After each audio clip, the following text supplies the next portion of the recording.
Ria. Merci. C'est vrai, Victor, on n'a pas parlé de poulet chloré dans les différentes auditions, mais on n'a pas non plus parlé d'ISDS. Donc, c'est-à-dire que les différentes personnes qui se sont exprimées n'ont pas dit que c'était l'ISDS qui allait régler leurs problèmes. Je pense que c'est important aussi de le signaler. Alors, j'ai une question à poser par rapport aux syndicats suédois. Effectivement, on a mis en évidence le fait qu'il y aurait des gagnants, des perdants. Je pense qu'il est vraiment important qu'on puisse travailler sur les études d'impact après négociation. C'est-à-dire qu'on a eu des études d'impact qui ont été faites avant les négociations, c'est-à-dire études d'impact sur on ne sait pas sur quoi, vu qu'on ne sait pas sur quoi on va se mettre d'accord.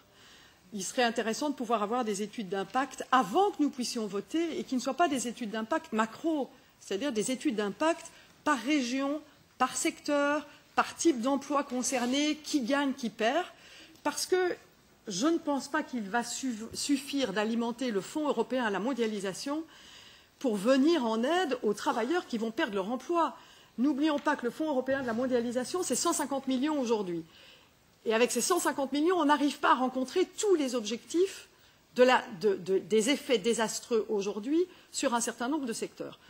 Aujourd'hui, il n'est pas envisagé d'augmenter ce Fonds européen à la mondialisation. Mais je dirais, le Fonds européen à la mondialisation, c'est quand il s'est passé quelque chose de mal.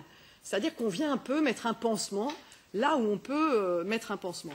Il faudrait envisager peut-être à la base, et est-ce que le gouvernement suédois est prêt à le faire et est-ce que les syndicats suédois sont prêts à défendre cette hypothèse, c'est que sur base d'une analyse des gains et des pertes, on pourrait envisager d'avoir une plus grande solidarité entre les pays qui gagnent, les régions qui gagnent, les secteurs qui gagnent, vers les pays qui perdent, les régions qui perdent, les secteurs qui perdent, pour avoir par exemple une alimentation du Fonds européen à la régionalisation, c'est-à-dire anticiper les problèmes.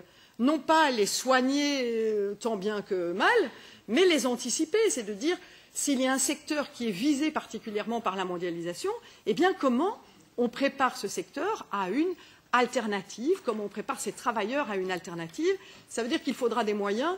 Je sais que quand on parle du budget au niveau européen, c'est très difficile d'organiser la solidarité. Alors peut-être que les syndicats suédois ont envisagé cette solidarité vis-à-vis des autres travailleurs et est-ce qu'ils peuvent plaider dans ce sens ?